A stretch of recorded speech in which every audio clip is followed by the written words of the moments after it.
Bonjour et bienvenue à l'émission La Parole vivante. Cette émission où est-ce qu'on prend la Bible et on découvre qui est Dieu et quel est son plan extraordinaire pour nous. Aujourd'hui, on a une émission vraiment spéciale. On a François Fréchette avec nous. Salut François. Tu m'énerves. Écoute, t'es spécial. Je t'aime beaucoup.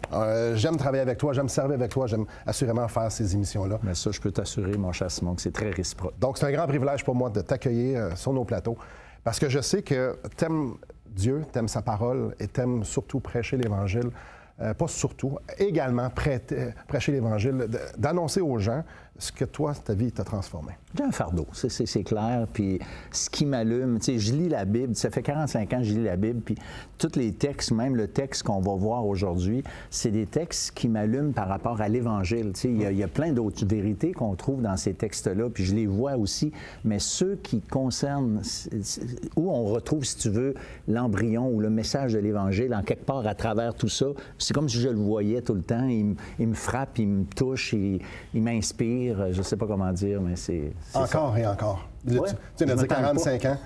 Oui, c'est ça. Moi, ça fait 20 quelques années, puis je m'attends juste pas. Ouais. Parce que c'est toujours aussi merveilleux de pouvoir voir le cœur de Dieu, à quel point il est extraordinaire, puis à quel point il est extraordinaire de nous aimer, nous autres. Il y a un monsieur, Simon, qui avait dit, je ne le connais pas le monsieur, c'est un vieux monsieur qui ça faisait, je pense, 70 ans ou plus qu'il lisait la Bible. Et puis il a dit, j'ai l'impression d'avoir effleuré un océan. Parce que plus que c'est un peu comme, plus tu creuses, plus tu t'aperçois qu'il y a du stock. Absolument. Au début, tu trouves ça beau, mais après ça, tu creuses, puis là, Puis encore, là, c'est encore. Mais voyons, il y en a encore. Alors, c'est un peu ça. Fait que ça fait partie de ma nourriture quotidienne. Et je partage cette même joie. Aujourd'hui, on voit une histoire abracadabrante qui va pointer vers Jésus-Christ, qui va pointer vers l'Évangile, comme tu en as mentionné. On a déjà fait quelques émissions à propos de ça. Donc, une histoire qui se trouve dans l'Ancien Testament qui nous prépare. Et il y a plusieurs vérités qu'on va voir dans cette histoire-là qui sont applicables et qui se réalisent dans l'histoire de Jésus-Christ qui meurt à la croix, qui ressuscite et qui nous inclut en lui, qui nous achète, qui nous rachète. Et on va voir l'histoire de Ruth. Et j'invite les gens à ouvrir leur Bible dans le livre des Ruth. De Ruth. Et, pas des Ruth, de Ruth, exactement. Mais avant qu'on puisse plonger, peux-tu nous mettre un peu en contexte qu'est-ce qui se passait dans cette époque-là pour le peuple d'Israël, pour qu'on puisse bien se mettre en scène? OK. D'abord, le livre de Ruth, l'histoire de Ruth, elle est contemporaine d'une période qu'on appelle la période des juges. Ça veut dire qu'après l'histoire, on a vu Josué dans une autre émission, là, que la conquête de Canaan, oui, de Jéricho, la conquête du pays de Canaan. Ouais. Et après ça, c'est marqué, il n'y avait pas de roi en Israël, puis on pourrait dire, il n'y avait pas de grand leader. Il n'y avait pas un Moïse, il n'y avait plus non plus un Josué. Et c'est une période très sombre de l'histoire d'Israël. On voit dans le livre des Juges un genre de cycle, là, ils pêchent, il y a un jugement, Dieu, il discipline son peuple, il se repente, Dieu pardonne, puis ça, c'est des cycles qui ont duré... Et il recommence. Puis ça, c'est ça, le cycle-là, il se répète à plusieurs reprises dans ce livre-là. Et le livre de Ruth, ou l'histoire de Ruth, elle s'inscrit dans cette période de l'Ancien Testament, une période sombre. On pourrait presque dire que l'histoire de Ruth est presque une lumière dans un environnement ténébreux, mettons. En fait, on ne peut pas lire Juge et arriver à une autre conclusion qui se fait. Mais voyons donc, qu'est-ce qu'ils n'ont pas compris? Ouais. Et Dieu qui attire leur attention, qui les délivre, et ils retombent encore. Ça nous rappelle juste l'histoire de l'humanité, parce que ce qu'on retrouve là, on le retrouve encore aujourd'hui, on le retrouve tout le temps. Bien, malheureusement, même, on le retrouve dans la vie de ceux qui appartiennent au Seigneur. Tu sais, je pourrais presque témoigner de ce cycle-là dans une mesure dans ma vie. Tu comprends? Tu sais, mais tu sais, je dis pas... Pas dans le même genre de rébellion, mais... Non, pas du tout, là, mais quand même, tu sais, je vois, tu sais, que le cœur humain ne change pas. Et ce qui s'est passé là, bien, malheureusement, ça se répète autour de nous, puis pour pas dire souvent en nous, dans une mesure. Jean, il parle que la parole de Dieu, c'est comme un miroir. On se voit là-dedans. Tout à fait. Mais là, comme tu parlais, Ruth. Ouais. Ruth qui est une histoire vraiment superbe, dramatique, mais aussi une histoire d'amour qui est superbe. Une histoire d'amour et une histoire, mais malheureusement, on ne verra pas l'histoire d'amour aujourd'hui, mais si les gens veulent lire ce livre-là, il y a une belle histoire d'amour là-dedans, mais il y a aussi l'amour, un engagement de la part de Ruth qui est particulier par rapport à ça. Alors là, il faut comprendre, il y avait une dénommée Naomi qui vivaient en Israël, en fait à Bethléem pour être plus précis. Bethléem, en passant, ça veut dire littéralement maison du pain. Et là, il y avait une famine. Elle avait un mari, Élimélec, et elle restait avec son mari, puis elle avait 2 enfants, 2 fils. Et puis, à cause de la famine, elle a décidé de quitter le pays puis s'en aller dans le pays de Moab, qui n'est pas un pays où Dieu avait dit d'aller, tu comprends? On pourrait presque dire c'est que la bénédiction de Dieu était au-dessus du pays. Tu sais, j'image un peu, là, mais tu sais, quand on est dans la volonté de Dieu, il y a une bénédiction qui est là. Et puis, quand on est en dehors de la volonté de Dieu, il y a des difficultés qui vont éventuellement arriver parce qu'on n'est pas dans le plan de Dieu. Alors, elle a quitté son pays pour aller au pays de Moab avec son mari et ses 2 fils. Et ces 2 fils étaient mariés? Bien, ils se sont mariés après. Dans le pays de Moab. Dans le pays de Moab. Et c'est une autre chose qui n'était pas supposée de faire. Exactement. Alors, tu sais, il y a comme l'histoire de Naomi, c'est comme un petit dérapage, et puis un plus grand dérapage. Et qu'est-ce que je trouve pathétique, c'est que Naomi, c'est marqué, ils ont quitté pour un séjour. Et là, finalement, c'est marqué, ils s'y installent. Et après, le mari meurt. Et puis, il reste encore 10 ans dans le pays de Moab après cet événement-là. Alors, tu sais, il y a comme... Naomi, là, elle est vraiment comme complètement démolie de cette histoire, puis c'est pas fini. Et il faut que nos auditeurs réalisent bien que ça, c'était pas ça que Dieu avait demandé. C'était pas quand ça va mal, vous allez aller visiter visiter d'autres peuples, puis vous allez prendre leur femme comme épouse. Au contraire, les prescriptions étaient vraiment claires. Je vais prendre soin de vous en Canaan. C'est ça. Et vous allez être ensemble, vous allez marier des gens au sein du peuple. C'est ça. Donc ça, c'était super clair. Comme tu dis, ils ont dévié solide. Ouais. Mais peut-être important de le dire maintenant, c'est qu'il y avait une famine, c'est marqué qu'il y avait une famine, mais cette famine-là était de toute évidence, elle faisait partie de cette discipline que Dieu appliquait à son peuple. Alors, en quittant la région, c'est un peu comme éviter le bâton. Oui, parce que Dieu utilise la souffrance pour nous former.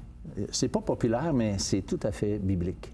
Et si on fait comme... Nous, on aime moins ça, c'est inconfortable. On prend... Et c'était très dans l'époque des juges. On va prendre les règnes, on va prendre notre destinée entre nos mains, on va faire ce qu'on pense qui est bon. Voilà. Mais c'était pas nécessairement ce que Dieu voulait. C'était pas ce que Dieu voulait. Très clair. Donc, on va prendre une pause. On va prendre une pause pour justement...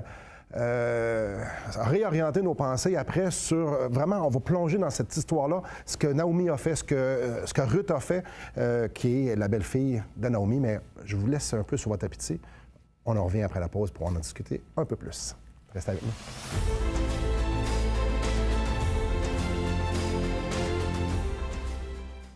Assistez à un merveilleux déjeuner de l'espoir dans votre région. Un invité vous racontera comment Dieu a transformé sa vie et comment son cœur, souffrant, a trouvé une joie indicible en développant une relation personnelle et intime avec Dieu et son Fils Jésus-Christ.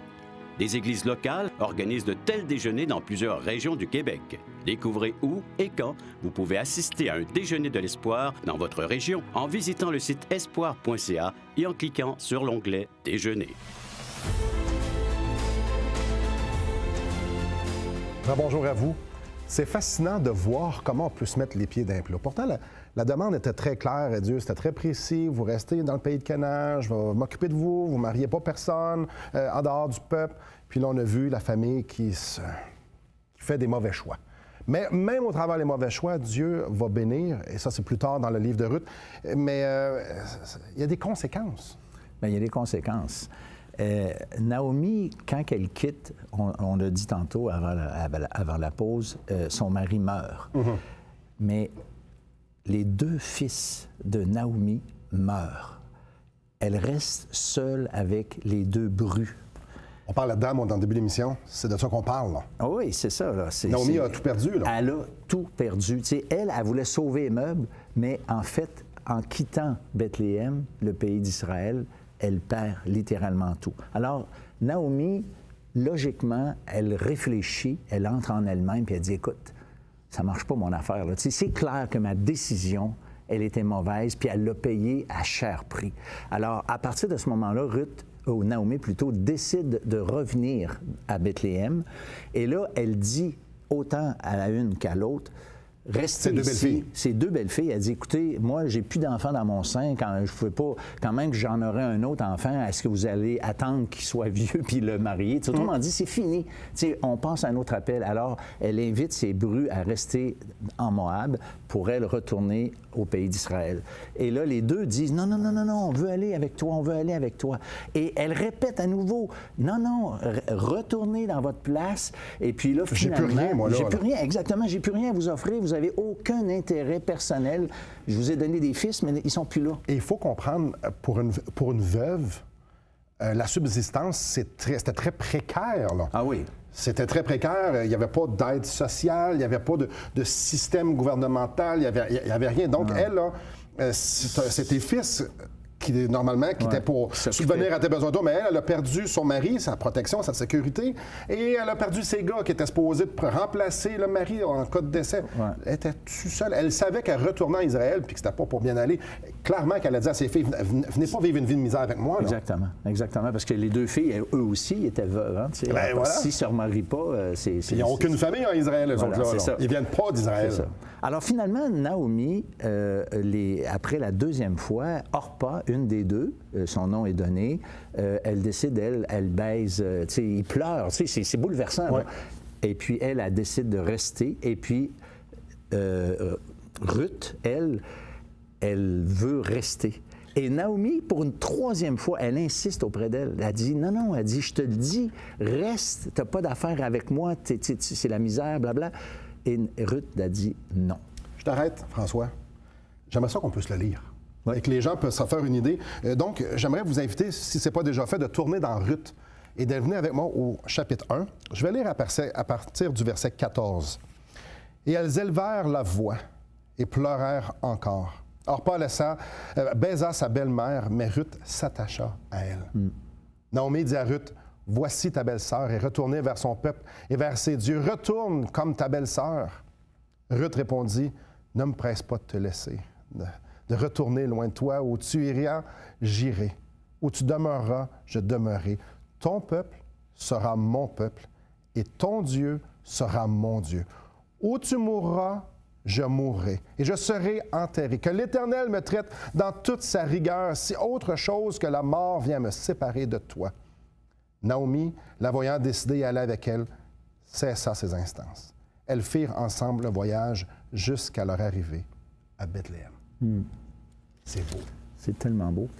Il y a, au-delà de l'attachement de Ruth pour sa belle-mère Naomi, qui est quand même franchement renversante, il y a aussi cet attachement à Dieu. Parce que quand elle dit « Ton Dieu sera mon Dieu, ton pays sera mon pays, ton peuple sera mon peuple », c'est plus qu'une adhésion à la famille de Naomi. C'est vraiment je vais appeler ça une conversion, où elle abandonne clairement, c'est marqué, c'est Dieu. Ben, retourne à tes dieux. C'est ça. Donc, c'était des filles religieuses, ça, là. Il y avait cet aspect-là qui est loin d'être négligeable. Elle a dit, non, moi, je ne veux pas ces dieux-là. Je veux ton Dieu. Je veux le Dieu d'Israël. C'est ça. C'est ça. Et on ne sait pas, le texte ne nous dit pas, mais certainement, cette Naomi avait beaucoup parlé de ce Dieu d'Israël. Parce que, tu sais, elle était loin de ne pas être une croyante, celle-là. Tu sais, elle avait un attachement, pas parce qu'elle a fait cet égarement, cette erreur de parcours, que tout ça est faux, là. Tu sais, elle est restée sans doute une croyante profonde dans ce Dieu-là. Et puis, elle reconnaît, de toute façon, un peu plus tard, on n'a pas lu le texte, mais elle reconnaît que tout ça était guidé par Dieu, même sa désobéissance, les conséquences et son éventuel retour, elle reconnaît la souveraineté de Dieu dans tout le plan de match. Alors, c'est vraiment spécial parce que moi, je trouve qu'on a l'image là vraiment de c'est quoi une conversion. Bien, clairement, je dis non à quelque chose et je me tourne vers Dieu. Donc, elle a repoussé tout ce qu'elle avait appris jusque-là. Elle s'est détournée, elle a dit « je me tourne vers Dieu ». Et elle n'a pas juste dit « ah oui, bien, je vais croire en ton Dieu ». Non, je vais te suivre. Je vais suivre, je vais retourner là où ce que tu vas le servir. Puis ça, c'est tellement... C'est énorme. C'est énorme. Comme on en parle depuis tantôt, Ça avait l'aspect physique, donc une précarité, mais ça avait tout l'aspect spirituel alentour. De dire non, non, je veux vraiment faire partie de ce peuple-là qui est sous ce Dieu extraordinairement là. Et sans doute que Naomi, c'est implicite dans l'histoire, Naomi avait parlé de Dieu, de son Dieu, parce qu'elle en parle. Ruth dit non, non, je veux suivre ton Dieu. Donc, clairement, elle savait l'histoire d'Israël. Clairement, elle savait que c'était qui ce Dieu-là. Et pour elle, il y avait ni un ni deux.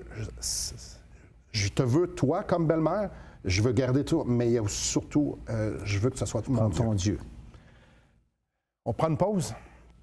Et juste avant d'aller à la pause, j'aimerais vous inviter à communiquer avec nous parce qu'on veut vous faire un cadeau. On veut vous donner le film de Jésus selon l'Évangile de Jean. Donc, pas celui qui a été fait il y a plusieurs, je vais en dire centaines d'années, mais il y a plusieurs dizaines d'années, mais plutôt celui qui a été fait tout récemment. Donc, un beau film qui nous trace pourquoi Jésus est venu et ce qu'il a fait de si extraordinaire. Donc, tout ce que vous avez à faire, c'est de communiquer avec nous et ça va nous faire plaisir de vous l'acheminer. Donc, restez avec nous après la pause, on continue.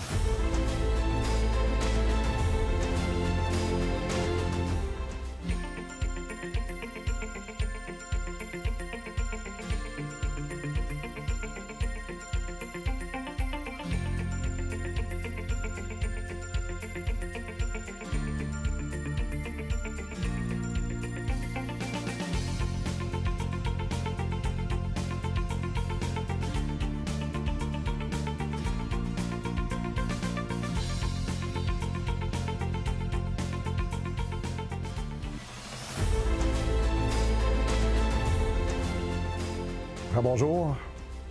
François, pour une Moabite, veuve, de partir avec Naomi, veuve, à Bethléem, c'est quoi son intérêt? C'est quoi son intérêt? Veux-tu que je te le dise? Bien, j'aimerais ça, oui. Dieu. Rien d'autre. Dieu. Cette femme-là a tout laissé parce que on ne sait pas l'âge qu'elle avait, mais je veux dire, elle devait pas être, elle devait pas avoir 65 ans, la madame, là, Ruth était une jeune femme. D'ailleurs, l'histoire, quand on poursuit l'histoire dans le livre de Ruth, on voit qu'elle va éventuellement se marier et avoir des enfants pour devenir même une ascendante du Messie. Mais elle a tout quitté pour suivre Naomi, mais suivre surtout le Dieu de Naomi. Tout à fait. Et c'est ça qui je trouve intéressant. Puis moi, ça me connecte avec un verset qui m'a profondément dérangé lorsque, il y a 45 ans, j'ai entendu l'Évangile. Je lis? Oui, vas-y. Donc, j'aimerais vous inviter à tourner avec moi dans Matthieu au chapitre 16, et je vais lire à partir du verset 24. Alors Jésus dit à ses disciples, « Si quelqu'un veut venir après moi, qu'il renonce à lui-même, qu'il se charge de sa croix et qu'il me suive. Car celui qui voudra sauver sa vie la perdra, mais celui qui la perdra à cause de moi la trouvera. Et que servirait-il à un homme de gagner tout le monde s'il perdait son âme? Ou que donnerait un homme en échange de son âme? » C'est radical. J'ai pas aimé ce verset-là, Simon. Bien, ça nous parle écoute, tu as deux royaumes. Tu as le royaume de Dieu puis tu as le tien. Oui. Faut que tu abandonnes ton royaume, faut que tu abandonnes ta vie. Si tu veux aller après Dieu, si tu veux, tu dois oublier renoncer. Renoncer. Moi, c'est ça qui m'a le dérangé. Moi, le Dieu, là, depuis que j'étais petit garçon, j'avais une crainte de Dieu, j'avais peur d'aller en enfer, je voulais aller au ciel. En tout cas, je ne te donnerai pas mon témoignage maintenant. Et quand j'ai entendu l'Évangile, moi, j'étais tellement content. Mais quand j'ai eu ce texte-là qui s'est imposé à moi, j'ai dit, ben là, c'est comme Naomi, là, Ruth, là, qui commence, il y a un beau gars là, qui dit, écoute, non, moi, je ne serais pas de te marier, là, va pas avec Naomi, toi, là, moi, refais ta vie, puis moi, j'ai un bel avenir pour toi. Elle dit non, moi, je veux Dieu. Exact. Et quand on réfléchit, c'est un peu normal que Jésus dise ça, même si c'est dur pour nous. Au ciel, qu'est-ce qu'il va y avoir? Il va y avoir Jésus. Et qu'est-ce qu'on va faire? On va le servir, on va l'adorer. C'est ce qu'il va avoir pour l'éternité. Donc, l'appel à Jésus, c'est de dire un peu, c'est-tu moi que tu veux? Si tu veux après, bien, oublie, parce que quand on va aller au ciel, il n'y aura plus rien de sur terre. Il n'y aura plus ce divertissement-là, ce matérialisme-là, cet individualisme-là qu'on peut avoir. Il n'y aura plus rien de ça. Tout ce qu'il va avoir, c'est Jésus. Et Jésus dit, si tu veux venir après moi, bien, viens tout de suite. Ouais. Oublie ta vie et tourne-toi vers moi, peu importe ce que ça te coûte. Et c'est exactement ce que Ruth a fait. L'Évangile, là, Moi, quand j'annonce l'Évangile, j'essaie de simplifier ça au maximum. Là. Je dis, écoute, Dieu nous a créés pour être en relation avec lui, comme ça. Ça, c'était la volonté de Dieu. Nos premiers parents, dans le Jardin d'Éden, ont dit, non, ça. Moi, je veux boire mon lait quand ça me plaît. Alors, paf, il y a eu rupture. Et depuis ce temps-là, l'homme se questionne, l'homme est malheureux, l'homme est coupable, l'homme, il n'y a pas de sens à sa vie, puis on voit le dégât que ça donne. Écoute, ça a été prouvé, là, tu sais, il n'y a pas besoin... il y en a eu des drames humains, là. Des drames humains, là, moi je dis souvent, pas besoin d'aller en Afrique pour voir des drames humains. Il y en a à côté de chez nous, il y en a peut-être même dans ta propre famille. Et là, Dieu lui dit non, je veux être avec toi, je veux reconnecter avec toi, mais le problème, c'est qu'on a commis, j'allais dire, l'irréparable. On a péché. Pour les hommes, c'est irréparable. C'est irréparable. Mais le Christ en croix vient justement ramener ça et réconcilier le monde avec lui-même, nous dit la Bible. C'est ça que la croix du Calvaire fait.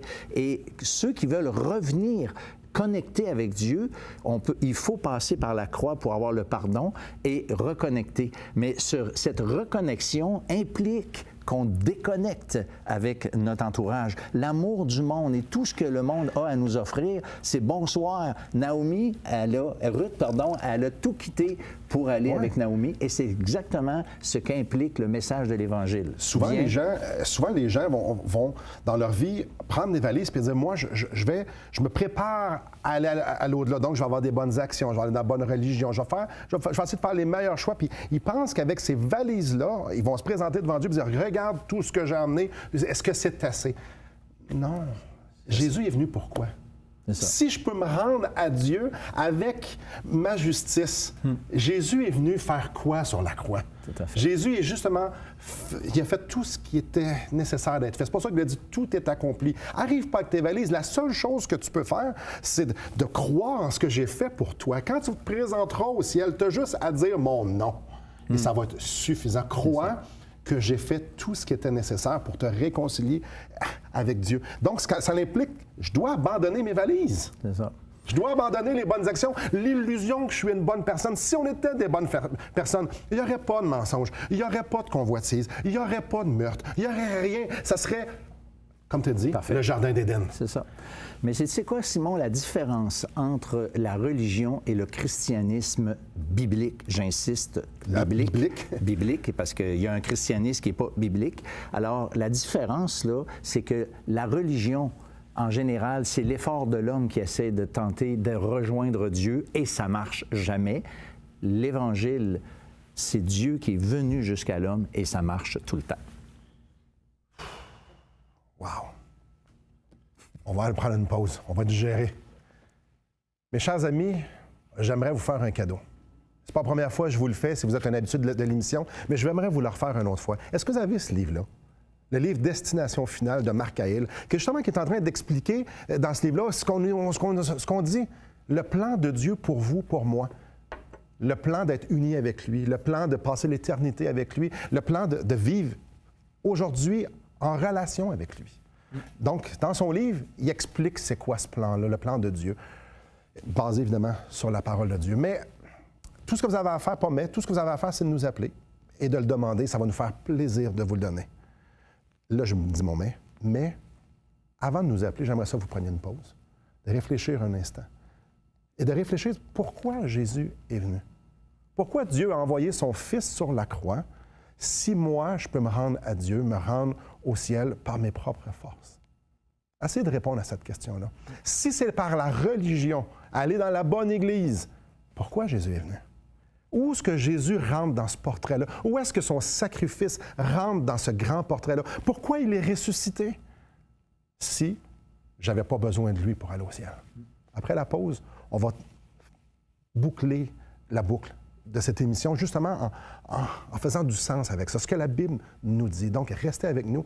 Et après la pause, moi, François, on va vous montrer simplement comment je fais pour m'approprier ce pardon-là de mes péchés et cette vie éternelle que Jésus-Christ est venu nous acquérir à la croix. Donc, restez avec nous.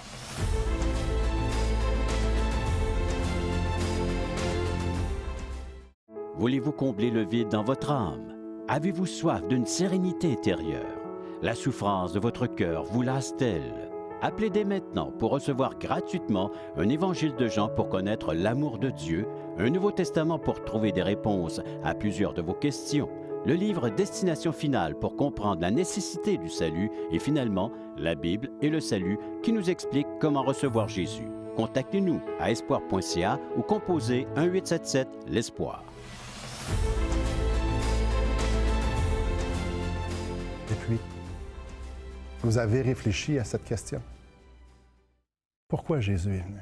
Peut-être qu'en dedans, là, vous vous dites, oh, ouais, vous reconnaissez, vous êtes pécheur, ça fait une demi-heure que vous nous entendez parler, vous entendez la parole de Dieu être ouverte, puis vous dites, qu'est-ce que je dois faire pour être sauvé? Tu réponds quoi à cette question-là, François? En fait, d'abord, je dirais, c'est la question la plus importante à laquelle on doit répondre. Et si nos auditeurs se posent actuellement cette question-là, je me réjouis, parce que ce qu'on entend devrait nous amener à cette question-là. Et lorsque cette question-là est clairement dans notre cœur, qu'on veut vraiment avoir la réponse, ce n'est qu'à ce moment-là qu'on peut voir la réponse. Parce que si tu n'as pas l'impression que tu as besoin de quelque chose, c'est comme une publicité, ça ne fait pas la job. Tu sais, ça ne m'intéresse pas, je viens de changer de voiture, alors la publicité des voitures ne m'intéresse plus, mon cas est réglé. Alors, l'Évangile, c'est se voir qu'on est pécheur, reconnaître qu'on est pécheur. Et comme Naomi, son retour en Israël, c'est un peu une image de ce qu'on appelle la repentance. Alors, se détourner de notre vie égoïste, de notre vie, ce qu'on était seul dans notre coin, pour se tourner vers Dieu. Et là, reconnaître par la foi que le Christ mourant sur la croix est bel et bien celui qui a payé pour nos péchés et que mettre ma confiance, ma foi dans ce qu'il a accompli sur la croix peut donner et veut que Dieu veut nous donner sa paix maintenant pour la vie qui continue et la certitude de l'au-delà, la certitude que nos péchés sont pardonnés et que j'ai la vie éternelle. Mes chers amis, si vous mourrez aujourd'hui, Oui. où est-ce que vous allez? Non seulement où est-ce que vous allez, si vous vous présentez devant Dieu, puis il vous dit « Pourquoi je te laisserai rentrer dans ma présence pour l'éternité? » Qu'est-ce que vous allez lui dire? Il y a une seule bonne réponse. Parce que Jésus-Christ est mort pour moi. J'ai rien fait, sinon être pécheur, mais toi, tu m'aimes assez. Mettez votre confiance dans ce sacrifice-là. Merci François. Merci à vous. Que le Seigneur vous bénisse.